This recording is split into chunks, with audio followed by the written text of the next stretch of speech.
A U.S. Iran agreement to extend the ceasefire between the two countries has been signed and is now in effect. The deal was formally ratified by President Donald Trump at a post-G7 dinner on Wednesday night in France, where he also addressed the broader implications for reopening key maritime choke points like the Strait of Hormuz. The White House confirmed that Iranian President Masoud Pezeshkian has likewise signed off on the Memorandum of Understanding, MOU, marking its official activation. This 60-day countdown period will see both nations implement agreed measures, with a renewed focus on de-escalating tensions in regional waters critical to global oil supplies. The signing took place while Trump was attending the G7 summit in Evian-les-Bains, France, a move officials underscored as signaling a new diplomatic push toward stability. The remaining polling caveat is how the surveyed population and margin of error shaped the finding.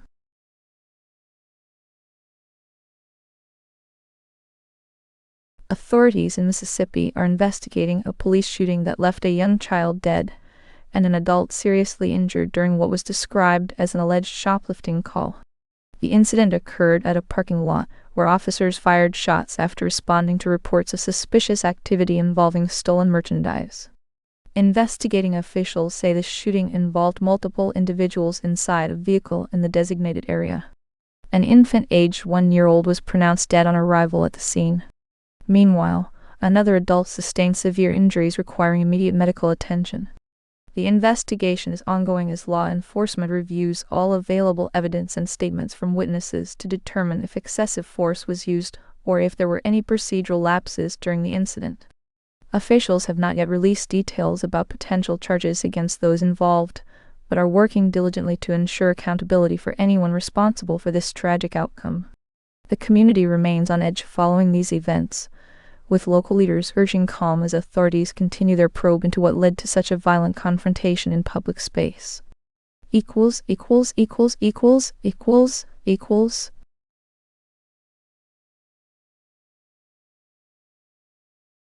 comments came a day before police announced the arrest of 19-year-old Zara Jabbi, a suspect linked to a shooting outside the U.S. Consulate in March.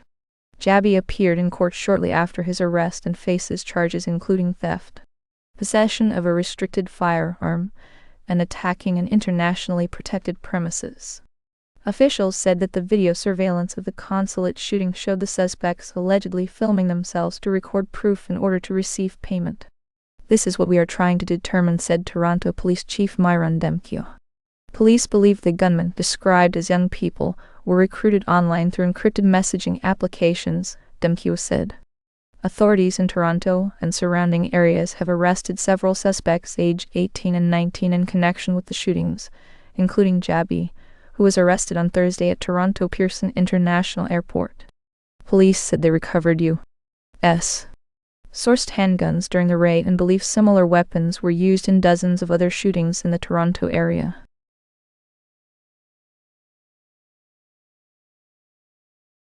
The Trump administration is proposing a move that could help student loan borrowers save money. Under the plan, those with federal loans might receive lower interest rates if they sign up for automatic payments. This initiative comes as total U.S. student debt nears $2 trillion. Officials say the goal is to boost repayment efforts and ease financial burdens on millions of Americans carrying this heavy load. The administration has not yet detailed how exactly the rate reductions would be implemented, or what impact they might have. However, it's clear that automatic payments are being highlighted as a key tool in addressing mounting student debt concerns. The next step will depend on whether Congress acts to support these proposals and if lenders follow through with any changes to interest rates. Until then, borrowers should keep an eye out for official announcements from the Department of Education or their loan servicers regarding this potential benefit.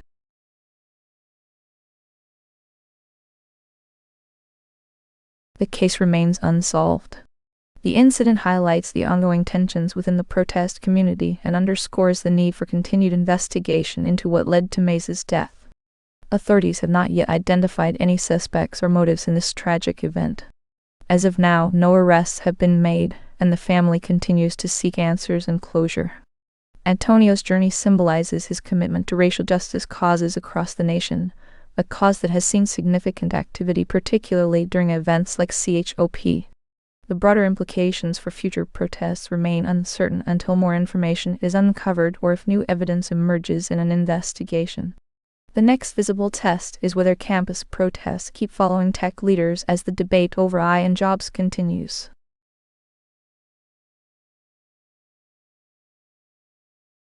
Several state governments have declined to participate in the 16-day event, though organizers say all U.S. states and territories will be represented by booths at the National Mall.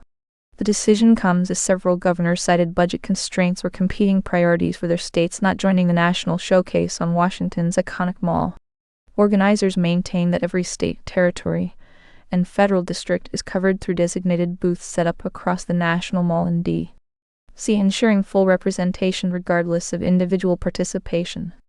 Officials from both parties have emphasized that while some delegations are absent, they remain committed to supporting the event's overall mission and outreach efforts aimed at promoting national unity. The next business test is whether regulators, shareholders, or customers respond before the deal moves forward.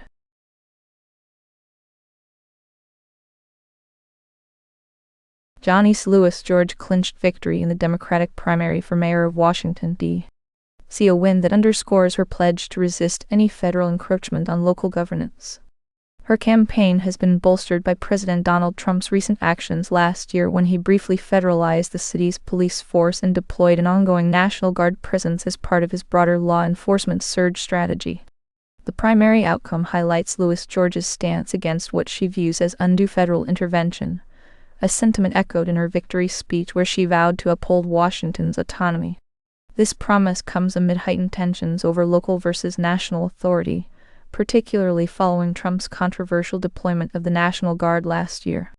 Council member Kenyon McDuffie conceded defeat and congratulated Lewis George on social media, emphasizing the significance of this election for future governance in D.C. The endorsement underscores broader political sentiment towards maintaining local control despite federal pressures. As she prepares to take office as mayor, Lewis George will face immediate challenges from both state and national officials who have been vocal about their intentions regarding Washington's affairs. Her campaign has already begun strategizing on how best to navigate these potential conflicts while advocating for her constituents' needs.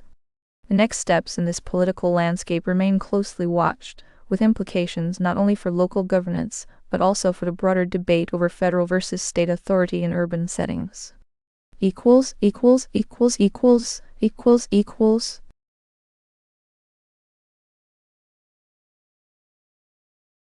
In a recent development, a mother in Colorado has taken action over her teenage daughter's experience with hearing aids. The Department of Justice will now handle civil rights enforcement for schools, and the Department of Health and Human Services will oversee special education matters. Under these changes announced on Tuesday, the focus shifts to how federal oversight might impact families dealing with similar issues. However, Colorado legislation signed into law and may allow state authorities to pursue cases typically handled at the federal level, such as those involving discrimination or harassment claims related to her daughter's hearing aids and classroom difficulties.